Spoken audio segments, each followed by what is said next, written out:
Kenya tumechoshwa na serikali bandia, serikali ya Mr. Next Week. Ruto, tunakuambia tukiwa Nairobi leo, sisi kama wafuasi wa Sufuria Revolution Movement, sisi tuko nyuma ya Raila Amolo Odinga. Wangapi wako nyuma ya Raila Amolo Odinga? Asanteni na Mungu awabariki. Wawili wa mwisho.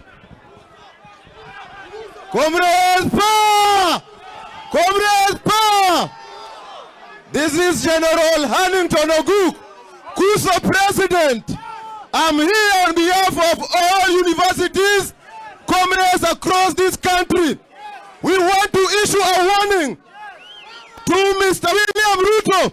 Number one, each and every child in this country, each and every student has a right to help, including Charlene Ruto Kiruni Science University. Anafaa apewe help. Comrades power! Comrades viva! Number two, we are condemning APs who are assaulting and harassing comrades wakishikwa kwa police custody.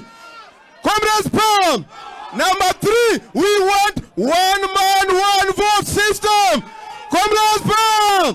Thank you. Na tunasema hivi, if those are not met on Monday, naomba baba kubali, comrades tunaenda kwa barabara. Asante. Thank you. Asante. Dakika mbili. Wananchi power, wananchi ria, wananchi ra. Jina langu ni Teddy Odhiambo Mino Sano, President wa Kenyatta University. Juzi walishika comrades 12 town, wakatupiga tear gas